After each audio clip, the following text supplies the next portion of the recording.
I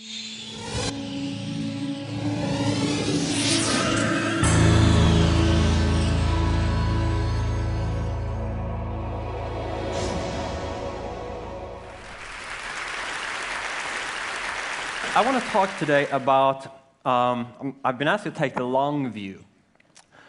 And I'm going to tell you what I think are the three biggest problems for humanity from this long point of view. Some of these have already been touched upon by other speakers, which is encouraging. It seems that there's not just one person who thinks that these problems are important. The first is death is a big problem.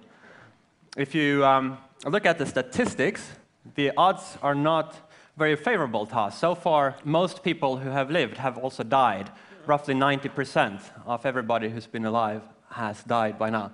So the annual death rate adds up to 150,000, sorry, the daily death rate, 150,000 people per day, which is a huge number by any standard. The annual death rate then becomes 56 million. If we just look at the single biggest cause of death, aging, it accounts for roughly 2/3 of all human people who die. That's up to an annual death toll greater than the population of Canada. Sometimes we don't see a problem because either it's too familiar or it's too big. Can't see it because it's too big. I think death might be both too familiar and too big for most people to see it as a problem. Once you think about it, so this is not statistical points. These are, let's see, how far have I talked? I've talked for 3 minutes, so that would be roughly 324 people have died since I began speaking. People like, it's roughly the population in this room has just died.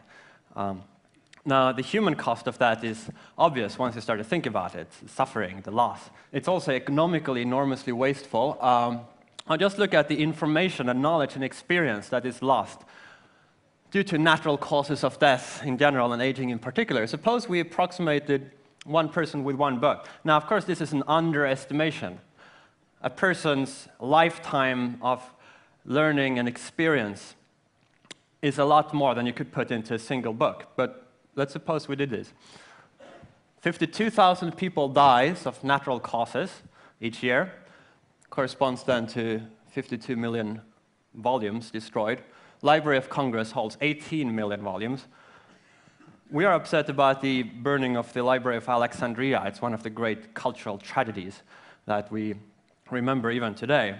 But this is the equivalent of 3 libraries of Congress burnt down, forever lost each year. So that's the first big problem, and I wish Godspeed to Aubrey de Grey and other people like him to try to do something about this as soon as possible. Existential risk, the second big problem. Existential risk is a threat to human survival or to the long-term potential of our species. Now, why do I say that this is a big problem? Well, let's first look at the probability. This is very, very difficult to estimate. But there have been only 4 studies on this in recent years, which is surprising. You would think that it would be of some interest to try to find out more about this, given that the stakes are so big. But it's a very neglected area. But there have been 4 studies.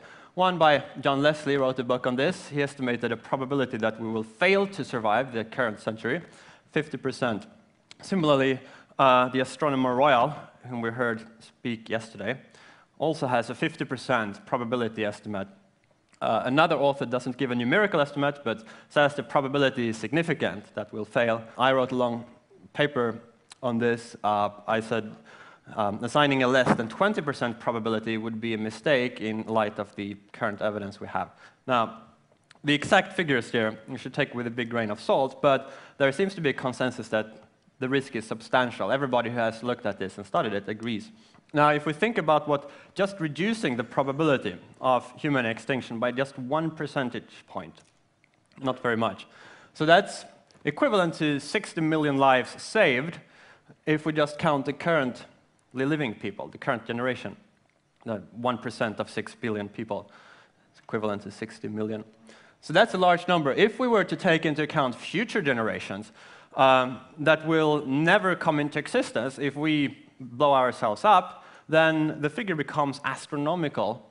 If we could eventually colonize a chunk of the universe, the Virgo supercluster, maybe it will take us 100 million years to get there, but if we go extinct, we never will. Then even a 1 percentage point reduction in the extinction risk could be equivalent to this astronomical number, 10 to the power of 32.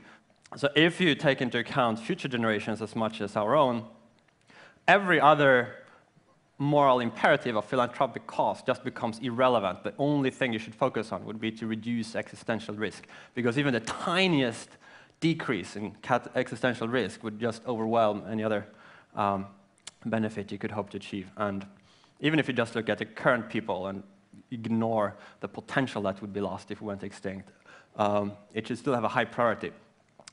Now, let me spend the rest of my time on the third big problem, because it's more subtle and perhaps difficult to grasp. Think about some time in your life, some people might never have experienced, but some people, there are just those moments that you have experienced where life was fantastic. It might have been at the moment of some great creative inspiration you might have had when you just entered this flow state, or when you understood something you had never done before, or perhaps in the ecstasy of romantic love, or an aesthetic experience, a sunset, a great piece of art. Every once in a while we have these moments and we realize just how good life can be when it's at its best. And you wonder, why can't it be like that all the time? You just want to cling on to this. And then, of course, it drifts back into ordinary life, and the memory fades, and it's really difficult to recall in a normal frame of mind just how good life can be at its best, or how bad it can be at its worst. The third big problem is that life isn't usually as wonderful as it could be. I think that's a big, big problem. It's easy to say what we don't want. Here are a number of things that we don't want: illness, involuntary death, unnecessary suffering, cruelty, stunted growth, memory loss, ignorance, absence of creativity. Suppose we fixed these things.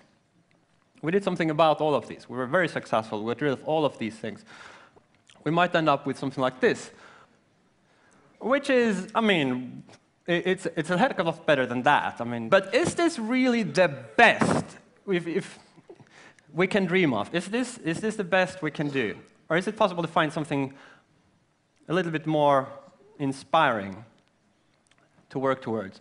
And if we think about this, I think it's very clear that there are ways in which we could change things, not just by eliminating negatives, but adding positives. On my wish list, at least, would be much longer, healthier lives, greater subjective well-being, enhanced cognitive capacities, more knowledge and understanding, unlimited opportunity for personal growth beyond our current biological limits, better relationships, and unbounded potential for spiritual, moral, and intellectual development. If we want to achieve this, what in the world would have to change? And this is the answer. We would have to change, not just the world around us, but we ourselves. Not just the way we think about the world, but the way we are, our very biology. Human nature would have to change. Now, when we think about changing human nature, the first thing that comes to mind are these human modification technologies: growth hormone therapy, cosmetic surgery, stimulants like Ritalin, Adderall, antidepressants, anabolic steroids, artificial hearts. It's a pretty pathetic list. They do great things for a few people who suffer from some specific condition, but for most people, they don't really transform what it is to be human. And they also all seem a little bit, most people have this instinct that, well, sure, there needs to be antidepressants for the really depressed people, but there's a kind of queasiness that these are kind of unnatural in some way. It's worth recalling that there are a lot of other modification technologies and enhancement technologies that we use. We have skin enhancements, clothing. As far as I can see, all of you are users of this enhancement technology in this room. So that's a great thing. Mood modifiers have been used from time immemorial: caffeine, alcohol, nicotine. Immune system enhancement, vision enhancement, anesthetics. That's We take that very much for granted, but just think about how great progress that is. Like having an operation before anesthetics was not fun. Contraceptives, cosmetics, and brain reprogramming techniques. That sounds ominous, but the distinction between what is a technology, a gadget would be the archetype, and other ways of changing and rewriting human nature is quite subtle. So if you think about what it means to learn arithmetic or to learn to read, you're actually literally rewriting your own brain. You're changing the microstructure of your brain as you go along. So in a broad sense, we don't need to think about technologies only as little gadgets like these things here, but even institutions and techniques, psychological methods, and so forth, forms of organization, can have a profound impact on human nature. Looking ahead, there is a range of technologies that are almost certain to be developed sooner or later. We are very ignorant about what the time scale for these things are, but they all are consistent with everything we know about physical laws, laws of chemistry, etc. It's plausible to assume, setting aside the possibility of catastrophe, that sooner or later we will develop all of these. And even just a couple of these would be enough to transform the human condition. So let's look at some of the dimensions of human nature that seem to leave room for improvement. Health span is a big and urgent thing, because if you're not alive, then all the other things will be to little avail. Intellectual capacity, let's take that box, which falls into a lot of different subcategories. Memory, concentration, mental energy, intelligence, empathy. These are really great things. Part of the reason why we value these traits is that they make us better at competing with other people. They are positional goods. But part of the reason, and that's the reason why we have an ethical ground for pursuing these, is that they're also intrinsically valuable. It's just better to be able to understand more of the world around you and the people that you're communicating with, and to remember what you have learned. Modalities and special faculties. So the human mind is not a single unitary information processor, but it has a lot of different special evolved modules that do specific things for us. If you think about what we normally take as giving life a lot of its meaning, music, humor, eroticism, spirituality, aesthetics, nurturing and caring, gossip, chatting with people, all of these very likely are enabled by a special circuitry that we humans have, but that you could have another intelligent life form that lacked these. We're just lucky that we have the requisite neural machinery to process music and to appreciate it and enjoy it.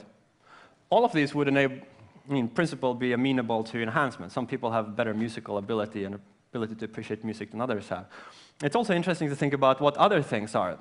So if these all enable great values, why should we think that evolution has happened to provide us with all the modalities we would need to engage with other values that there might be? Imagine a species that just didn't have this neural machinery for processing music, and they would just stare at us with bafflement when we spend time listening to a beautiful performance like the one we just heard. There's people making stupid movements, and they would be really irritated and don't see what we were up to. But maybe they have another faculty, something else that would seem equally irrational to us, but they actually tap into some great possible value there. But we are just literally deaf to that kind of value.